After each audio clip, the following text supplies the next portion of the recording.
Well, hey everybody, it's 3 p.m.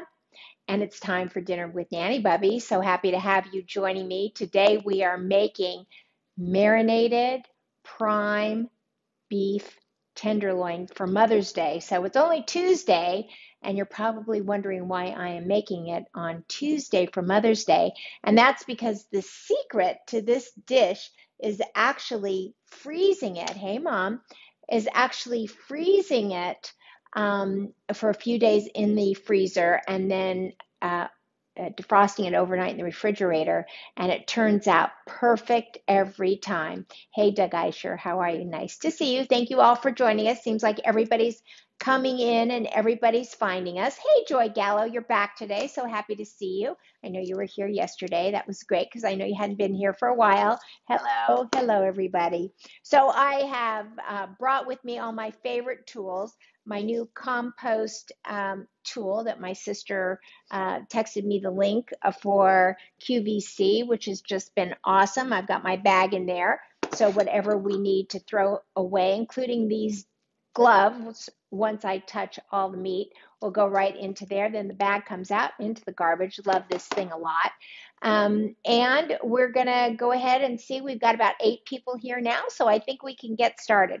So today I ran to Costco. In fact, my husband and I both looked at each other and said that we have not been to Costco since last February. Can you believe that?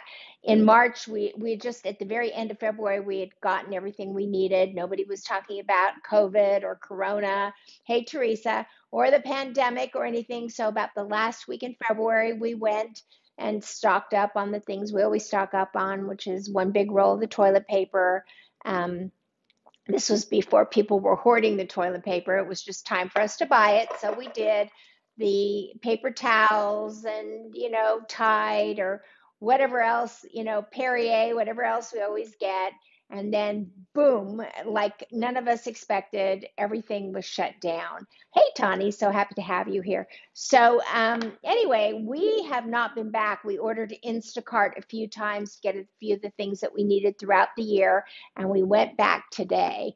And, I got to tell you, it was like a little bit like anxious feeling like, oh my God, we're back in Costco. Is this okay? But I went specifically because there is nothing like this prime tenderloin.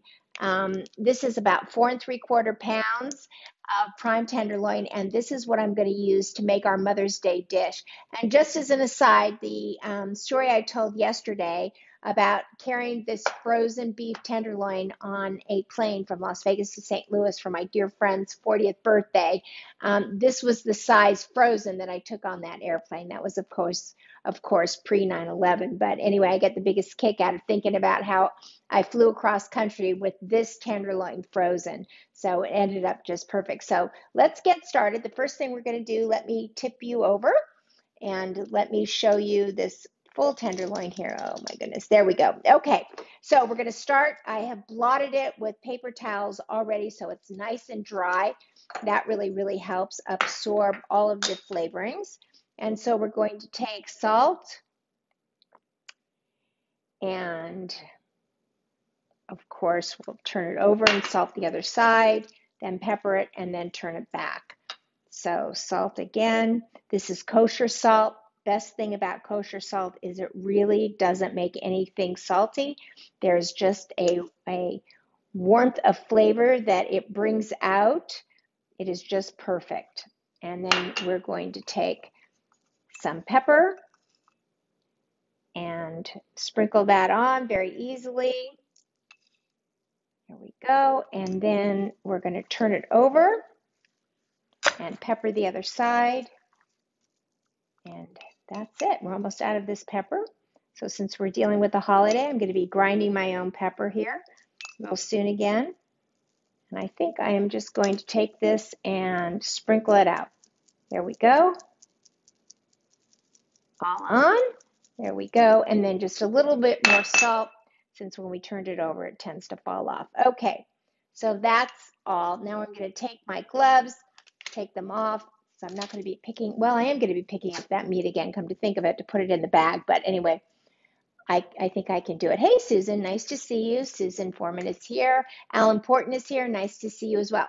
Okay, so the key to this dish, as I said before, is seasoning it and putting it into a very huge plastic bag. So this is a 7.6 liter bag, which basically, you can see that, I'll step back so you can see it just a little bit better, which is basically a 2-gallon bag. So it will hold this tenderloin. This I got at Target, and Target is about the only place that I've actually seen these 2-liter bags, which I use for 2 reasons. I use them for the beef tenderloin when I freeze it. It's a perfect bag for that. And I also use these to pack with. So dual purpose on the 2-gallon bags. Okay, so now let's make our marinade. So, you know, I've used the same recipe, which came from my girlfriend in Scottsdale, Arizona. Actually, she gave it to me when she was still living in Chicago, and I've never changed anything. I've always used the ground ginger in a jar. I've always used soy sauce. I've always used the garlic powder. But my cooking has really changed and developed over the years. And so for the first time, I'm actually using the substitutions that I now have come to use as part of my cooking. So we're going to start with 2/3 cup, which the recipe calls for soy sauce, but I use as a substitute coconut aminos. So let me get that on camera. Coconut aminos has the same flavor as soy sauce. It's just better for your health. It doesn't have soy in it.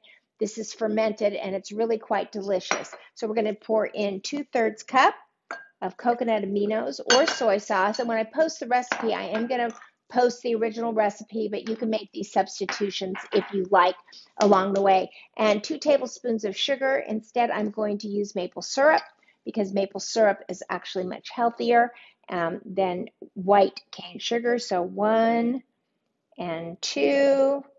There we go. Just a little extra. And we are going to use a 1/2 teaspoon of the ground ginger right here. But I'm also going to take fresh ginger because I had it from yesterday. So there we go. Now the really great thing about using the powdered ginger is that it dissolves really quite easily into the sauce. So let me just tilt that for all of you to see here. Let me move this out of the way just a little bit. Okay, let me put this there so that you can see it just a little bit better. And I covered up the recipe. So when you take this and you take the ground ginger and you whisk it into the coconut aminos or the soy sauce, it dissolves a lot better than if you were using the actual real ground ginger or the real grated ginger. But since I was working with grated ginger yesterday, I've decided that I am going to take this little grater, this little hand grater, and I'm going to grate fresh ginger. I think it'll give it a great taste right into the bowl. There we go. Use up all this fresh ginger. We don't want it to go to waste. And I think it'll give it a really, really nice spicy flavor. Now, again, the really great thing about this recipe, and don't ask me why, I wish I could tell you why, is that when you freeze this, it causes the flavors to get into the meat that much better. And it marinates so fantastic. And sometimes I just freeze for 24 hours. I make it ahead and just freeze for 24 hours. And it ends up absolutely fantastic.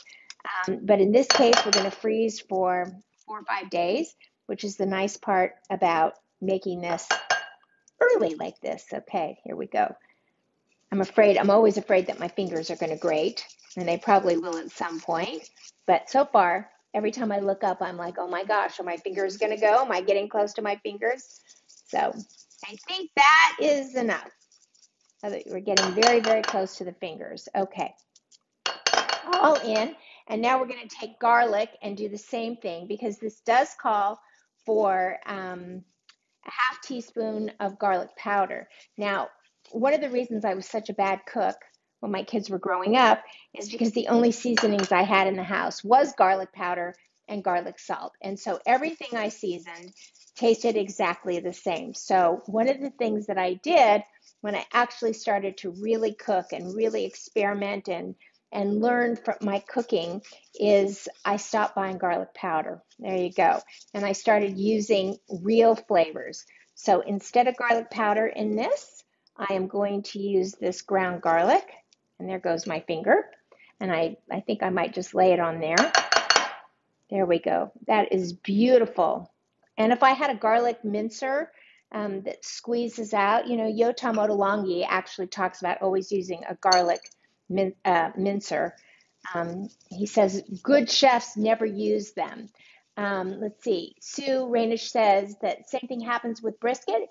If you slice it and freeze it, the flavors really come about. Yep, there you go. I bet that's true. I bet that's absolutely true. After you season it and before you cook it, Sue? So after seasoning and before cooking, is that how you do it?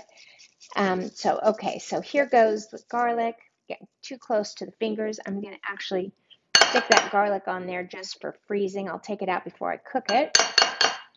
Okay, and now we are going to use 2 tablespoons of white vinegar. So instead of white vinegar, which I only use actually to clean things like my mortar and pestle, I use vinegar to clean out the mint, which stained it something terrible.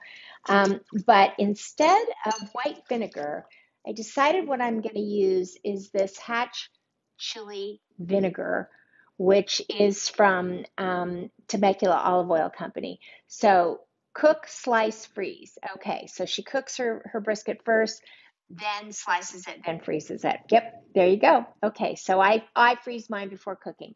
So this Hatch chili vinegar, I think, is really with the ginger. I just think this is going to really bring out the flavors of this beef tenderloin. So I'm going to take 2 tablespoons. Let's see, there we go. 2 tablespoons of this delicious. I'll tell you, you haven't lived until you've had Hatch chili vinegar on your salad. It's just amazing. And into the bowl we go. And that's it. We're going to whisk all of this up. And we are going to, so let me make sure we have the steak, the syrup, maple syrup, the ginger, the vinegar, the soy sauce, which I use coconut aminos, and the garlic powder, which I used grated garlic. I have my 2-gallon bag right here, which look how big and beautiful that is, along with the jumbo slider bag, which again, 2-gallon bag, 7.6 liters, I got at Costco. And that's, or not Costco, I beg your pardon, at Target. I got that at Target. So into the bag we go. And I let this come out of the refrigerator for a period of time so that it was a little more room temperature, because before you put it in the freezer, you actually really want it to come down to room temperature a little bit so that before you freeze it, it's going to absorb the juices for just a little while. And we are going to also massage this. So let me just give my hands a wash here real quickly. Excuse me while I step out of the frame. Okay, there we go. And now we are just simply going to take this and pour it in. There we go. Okay, so we're going to burp out most of the air, such as this. Okay. Uh-oh, a little bit of fat in the zipper. That could make the zipper not work, which then I'd really be in trouble, right? And we're going to, there we go. Did it lock? It did not lock on me. Okay, let's try this again, everybody. Oh my goodness. There we go. It locked. Okay, there we go. All right, so we are, oh, Frank Salte is here. Don't grate too much finger.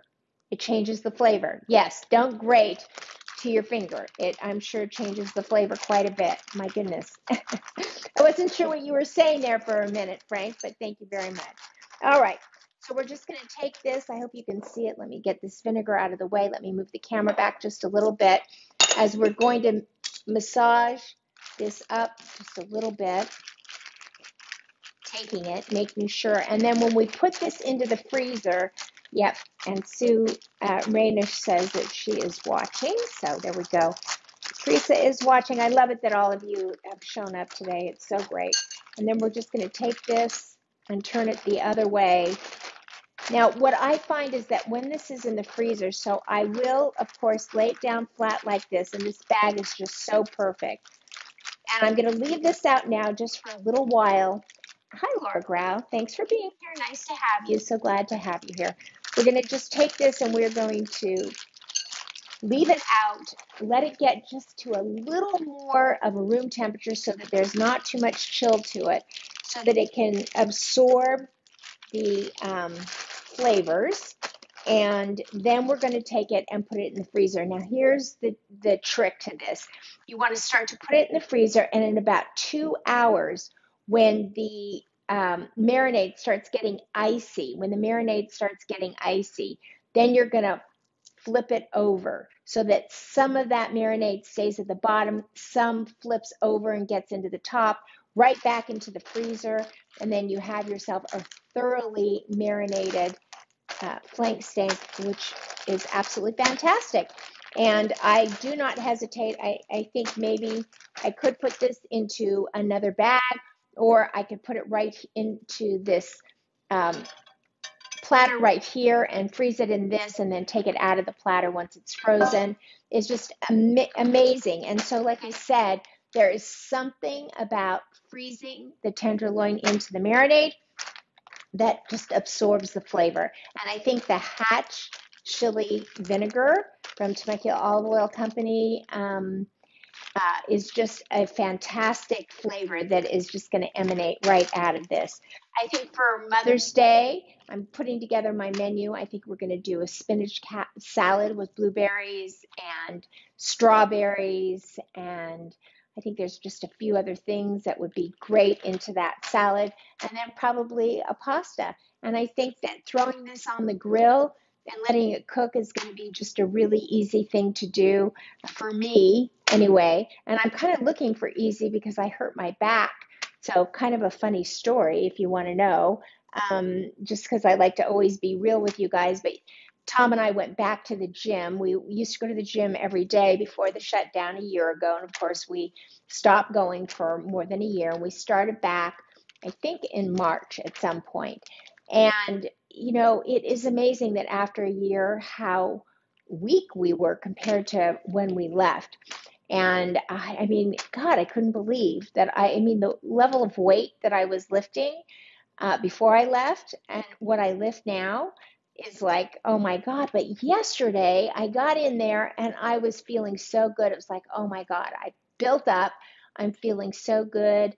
You know, I did my legs. And we get there, by the way, at 4 o'clock in the morning because nobody's in there. And like, we're the first ones on the weight machines, and we, you know, going around doing our thing, feeling so good.